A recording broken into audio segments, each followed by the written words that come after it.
From Austin Film Festival, this is On Story, a look inside the creative process from today's leading writers, creators, and filmmakers. This week on Story, we're joined by Jennifer Flackett and Mark Levin for a conversation on Big Mouth, following its 8th and final season. We had never done animation before at that point, but we really wanted to do something that was unique and taking advantage of the opportunities that animation creates. Our son was like 12 at the time, and so we were like watching it all happen, right? We were watching hormones like beginning to course through his body, which he would really be like, they weren't coursing. But in any case, Mark said, like, is there some way to personify this? And Andrew said, like a hormone monster. And we were like, yes, like a hormone monster.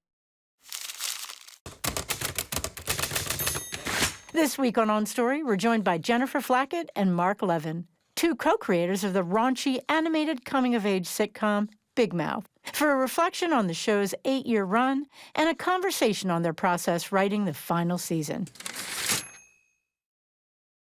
Well, thanks for being here. Thanks for joining us. Like I was already telling you, I'm just very excited that you're here at AFF.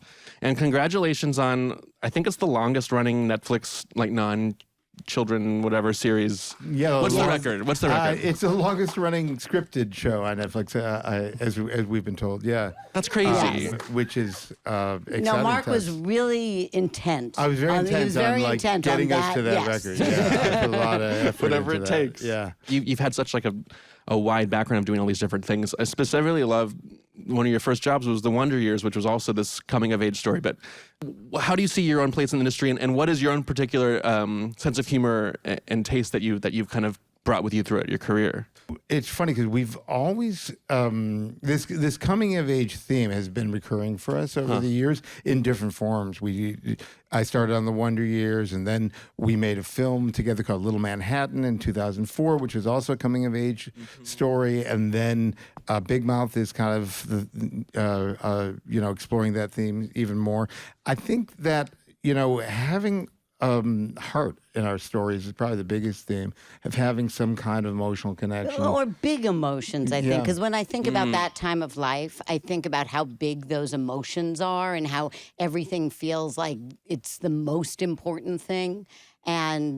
And we didn't even realize, I always say when we started Big Mouth, I don't think we realized how emotional it was going to be. And that really became, I think, our guiding light as we kind of went through the first season and then as we continued. Yeah. Well, let's talk about Big Mouth. First off, you're two of 4 creators. Yes. How did you first meet Nick and Andrew? Okay. Well, Andrew was our assistant.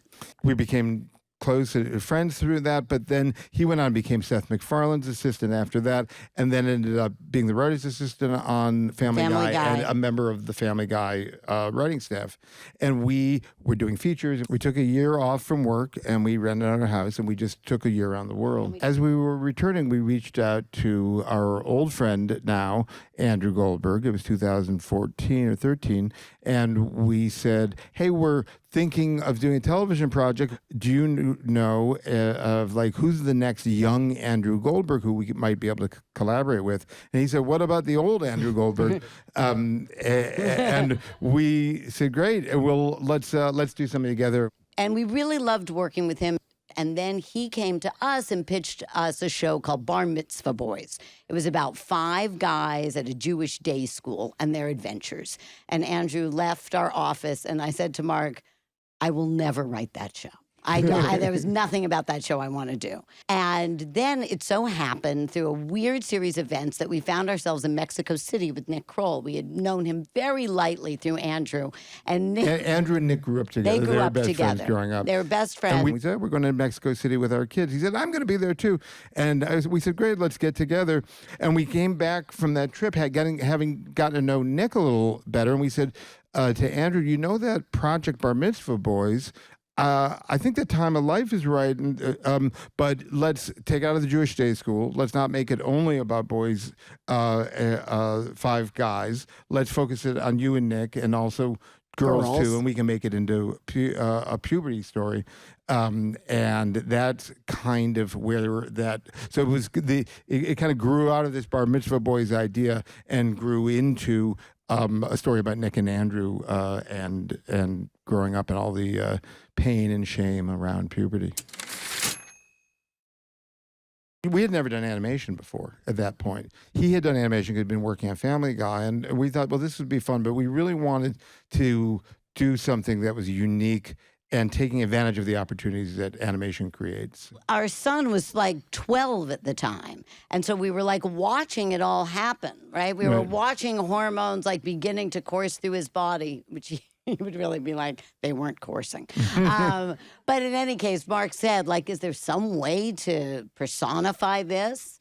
And Andrew said, like a hormone monster. And we were like, yes, like a hormone monster. The uterus. I thought girls had vaginas. I thought that too, but I guess they don't. Maybe vagina is like slang? Did someone say vagina? Oh, no, not now. Gamma! Go away. You are not real. You're just some hormone monster my brain created. And the voice was immediately born. First words out of Nick's mouth was the voice of the hormone monster. And then that's what we shared with Netflix. We actually pitched it to a few different places, as one does. And what we did is we made a 2-minute pencil test. Just kind of storyboards come to life.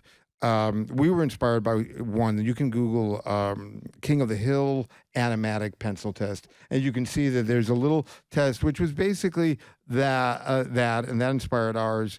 In Netflix at the time, it was 2015. They said, we'll give you, from this little 2-minute piece of crude animation, 10 episodes on the air, which is pretty rare. Definitely, it was less rare then because that's how they were jumping into the business. But we saw that as a great opportunity, and Comedy Central said they'd do the same, but they had standards and practices just like other places, but Netflix didn't. When we started, they had no production people. They had practically no executives. So they really just let us do whatever we wanted. Well, the whole concept of Netflix in the early days was, it's going to be artist-driven, creator-driven, and we just, want to like give you the space to do your thing. And so you can imagine after the first week or so in that room, Mark and I drove home. We're like, can you believe? I think we're making the dirtiest show on television. How are we doing that? Was it fun? Was it freeing? Oh, it was amazing. We always knew masturbation was just a huge part of the show, right? Mm-hmm. The idea of the things that are unspoken, the things that you don't talk about. We knew that periods were that's how we pitched the show. We pitched in the second episode, there's going to be a tampon that looks like Michael Stipe, and he's going to sing a song called Everybody Bleeds. And then there it was. We did exactly that. But even in writing that very first season, I remember there was this book by Peggy Orenstein called Girls and Sex, and we read that right as we were starting the show, and we realized, oh, wow, the thing that she talked about, how boys get all kind of sexual pleasure stuff and girls are just periods. Mm-hmm. That's what everyone talks about. And we were like, wow, we did that too. Mm-hmm. That's totally what we did in those first 2 episodes. Hey, Jesse? What? Oh, I think you sat in ice cream? I also sat in ice cream. We're the same. I've got to go to the bathroom right now. Wait, are you okay? And then we were really we've got to start talking about female pleasure, right? And that, I remember the first time I felt like I had to take all the female writers by ourselves, and we all together had to kind of get up the strength to then bring that into the guys' room. And the guys were we were all a little uncomfortable at the beginning. But then over time... Then we made the world uncomfortable. Then we made the world uncomfortable. And over time, we all became much more capable of talking about all those things. One of the things I'm most curious about is it's funny, it's outrageous, but it's also there's a lot of trauma and there's a lot of shame around what you're talking about. Was there a process of having the room feel like a safe place? Very much, but it was pretty organic, I have to say. I mean, we just wanted to only work with people that we loved and cared about, and that started with getting together with our longtime friend Andrew, our former assistant, longtime friend, and his longtime friend for 30 years since he was a child. Our relationship between us all, we have about 110 years of collective friendships and relationships. So that made a very safe place because we all had each other's back. We hadn't been in a writer's room really, and going back to the Wonder Years, even that wasn't a real writer's room. We didn't like write the script together around a table. We talk about it, but it was a lot of the writers working individually with the executive producer to create their script. And then we went off and did other things and did film. And then this was our real first comedy writer's room. And it's kind of like we use the metaphor of putting together a baseball team, kind of. You need a third baseman, you need people in the outfield, people can hit. And that's exactly kind of the way it breaks down, where you have some people who are great script writers. They might not even be that dynamic in the room, but you know when they go out with their script and they come back that you're going to have something that's almost ready to shoot or something that's very good. Other people are story people. They have great story sense within the room. Others are joke writers or joke pitchers. And you want to have a good balance there. That's just in terms of skill sets. And then it's points of view, right? Of view. Like we really knew that our it needed to be pretty gender balanced, the room. And I will say, while we had some diversity in the room our first season, there was not nearly enough, and we knew that almost immediately. And we were like, we've got to really change this. So we brought in a lot more queer voices.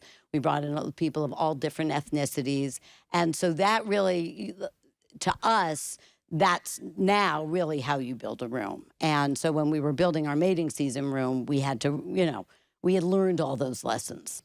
Everyone's always very generous with each other. And it was a place where, especially over time, a lot of the writers, 5 of the writers who were there in season 1 were there in season 8 all the way through.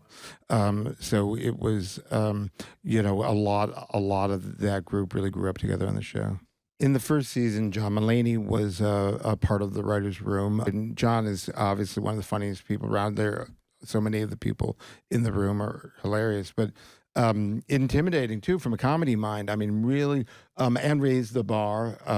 And Nick really ran the acting department in a way. He really put together the whole thing. And when we did a record day and where Jen and I were directing, he would kind of within the booth have all of his friends coming through, and it was like a party every time we would do a record. And a lot of improv. And it was a large UCB contingent, and so we really used improv a lot. I'd say especially in the early days before COVID. With about 15-20% of every episode was just actors doing their thing, finding it in the booth, and that brought a great energy to the show. And Andrew had grown up on Family Guy, so we really did the Family Guy model. And then Andrew really said, well, I'd like you, Jen, in the room with me. I want you to be there. And what became really clear was that you needed a woman in the room who was as strong as Andrew. Otherwise, I don't think that the stories would have necessarily been quite as emotional, and I don't think that the female point of view would have gotten across in the same way. Yep. And he knew that. He really understood that's what the show was. This is something that Nick brought into the room where instead of just working on the scene, they would read each scene aloud, and Nick would read the characters that he does, and Andrew would fill in. Maya wasn't there, so Jen would be doing Connie the Hormone Monster, and we'd have different writers in the room all doing it, and we would hear the scenes for the first time, and then we would rewrite them, and then hear them again, and it was very instructive, and that the energy of that really fueled the whole process. How early on did you realize that there was this responsibility that came along with talking about? Well, we realized it early on, but we especially realized it after the first season came out. Because one of the things we heard as much as anything was, wow, this is the sex ed we wish we had or we never had. But then after season 1, we were already a hit coming out of season 1. And then we felt an awesome responsibility. We were always wanting to be honest and accurate, and we had experts that we would talk to about things to make sure that we were not being irresponsible in any way, but we weren't treating it with that level of responsibility. But it became, at the beginning of season 3, when suddenly we felt this responsibility, it got a lot less funny in the room all of a sudden. You first have to have the freedom of figuring out what's a good story, and then you can figure out how to say it responsibly. But if you bring a sense of responsibility before you even have that story, well, you're not going to get something good. And that's what we really found. So after we kind of said, let's not worry about that right now, But we're going to get there, and we're going to make sure that we do it responsibly. Also, a lot of our writers, they didn't have kids when we started. And by like season 4, suddenly they were all thinking like parents. And, you know, and our kids were grown by that point, so we didn't care. But they really, you know, so it was a really interesting evolution as you watched everybody change over those 8 years. I want to go back quickly to the working with sex experts or psychologists. Yep. Well, can you talk more about what that process was like, and were there any ideas or scenes that specifically came out of that you're really excited about, or you were excited about? Well, the Gratitude who came in season 2, that really came from our therapist. And he came in and he really talked about gratitude and that being a way to combat anxiety. And Nick said, I think even right in that room, oh, like a gratitude. Nick loves like an animal pun. Whoa. Nick? You're a ghost. Technically a lost soul, but yeah. Ooh, how about an introduction, Little Red? Nick, this is the Gratitude. Oh. He's got this, like, goofy Southern drunk on moonshine vibe, but most importantly, he's really helped me with my anxiety. Pleasure to meet you, Nick. Really liking your wisp. Oh, okay. Well, nice to meet you, Mr. Toad. Oh, please. Mr. Toad was my daddy. He was known for taking wild rides. I was thinking maybe he could help you, too. Thank you, Jesse. Look, I know I've been a to you, and I'm really sorry. Pretty wonderful to have a friend who knows how to say the big S. I'll tell you that. Wow, you're right, Gratitude. Nick, I'm grateful for your apology. In season 2, we wrestled with shame. And we talked with an expert about how do you combat shame. And so much of that is like talking about things and not keeping it inside. Who are you? Who am I? Andrew. I'm the shame wizard, of course. The shame wizard? The shame wizard! Oh. Yes, Andrew, and I've been waiting for you. You have? Oh, yes. Oh, God. Surely you knew I was coming. I didn't. I would have. Now, come with me, young man. I'm taking you to that new mac and cheese restaurant. Really? Nope. Where am I? All rise! Shame Court is now in session. What? The Honourable Shame Wizard presiding. Shame Court? Silence! We were all very conscious of wanting to make sure that we had the writers in the room to tell the stories that we needed to tell about these kids authentically, and so that we could relevantly just be part of the culture. Can you talk a little bit more about the responses that you were getting, like beyond just the this represents me, but like were people?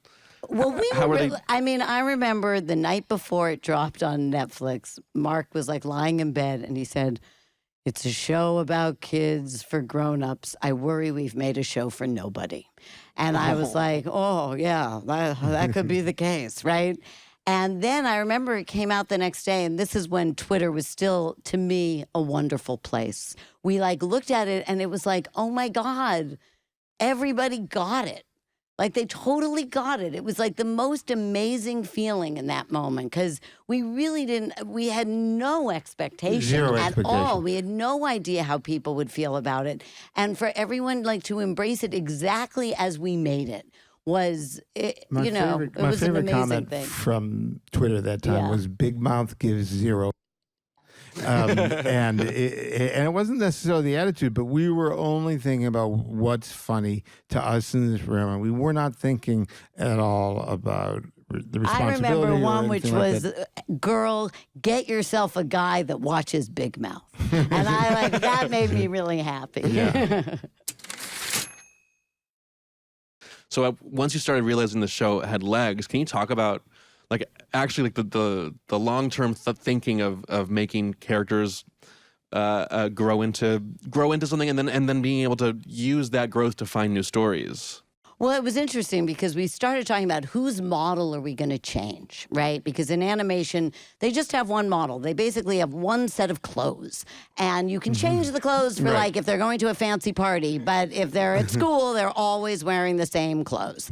And we said, well, we think we should change Missy's model. We changed. And that came from character. That came from character because Missy's identity was something that we both struggled with and we loved investigating. I'm sorry Devin said that stupid about your hair on the bus. Yeah, it was not 100. Sure, 100. It's just that I'm really struggling with my racial identity right now. My mom's white, my dad's black. I'm voiced by a white actress who's 37 years old. It's all very overwhelming. Yeah. And so once we made that decision, I'm trying to think of we changed Matthew's model. But the big change, of course, and it was only in our final season, was that we grew Nick. And that, I think, was really painful for Andrew. It was really like, oh, God, but Nick is smaller than Andrew. Just like in real life, Andrew was always taller than Nick until Nick hit puberty in 9th grade, just like in the show. And he shot up over Andrew, and Andrew felt it was really unfair. And it all went into the show. But it really was. It was a show about people changing and growing. And we just felt like, you got to do it. It's hard, and maybe that means that it doesn't run forever, but that's okay. Big Mouth is really serialized when you look at it. I don't even think we realized necessarily how serialized it was, but it really is. You're really following stories over, like Jesse's parents' divorce and how she deals with all of that. I know everything. What? What do you mean? I know you're cheating on Daddy with Canardina. Okay, Jesse, let's just take a deep breath. This whole time, you guys have been... What are you? You're like a lesbian now? I don't know. I'm still figuring things out. But what about you and Daddy? Your father and I have been struggling for a long time. Do you even love him anymore? I don't know. Whoa. That's heavy. Now, I can see that the family's having a particularly tense moment, so it's the perfect time for a speech from Mom and Dad. That's like a long-term story. And you don't even realize you're telling it when you start. You're just kind of telling a story, and then, we've got to keep following this character along. And there is something also really fun about not worrying about that and just being able to finish a story and then start fresh on the next episode. Well, let's talk about the last season. At what point did you know that 8 was going to be the last one? We always knew that puberty is a finite period in people's lives. And it wasn't really framed around 7th grade, 8th grade, 9th grade. That's not the story that we were telling. We were telling a story about people who were going through this period of life and then entering their next. And that gave us the framing device for the final season. And I will also say it's a great thing to be able to know that you're ending something, right? I mean, it would have been very upsetting to not really be able to really take our characters through their final season and for us to be able to leave them as we wanted to leave them. We were wrestling with the idea of how do you end a story about characters whose lives are just beginning. So it wasn't, these kids were kids and they were just starting out their lives. And at the same time, we were ending their story. So that was kind of the challenge that we've met in the writer's room. And then we settled on this idea of the future and this kind of void that's coming towards you and how you can't know what that is and how it's hard to go into that and to trust that you're going to be okay. And once we found that metaphor, because so much of our work on Big Mouth is figuring out the personification of the metaphor. And once we figured that out, that really led us through. In the final season, we wanted to steer the boat back to the core 5, or now it was really 7 kids who we had grown up with. But it's funny because in the very final episode, Maury becomes Nick's hormone monster. And we weren't going in that direction. And we were really casting about is he going back to Connie? Is there going to be someone else? We knew it couldn't be Rick. And then when we realized, well, of course it's Maury, right? And of course it's Maury because Andrew will feel jealous. And of course, because Andrew's sort of ending puberty too soon. And so, it's all those things where you don't have the ending in mind. And yet when you happen upon what the ending actually is, well, that sense of relief. In all writing, I kind of tend to think when you find that thing that answers your question, the sense of relief is so great. Friends forever? And ever. Wait, I didn't wash my hands after I off. Neither did I, buddy. Neither did I.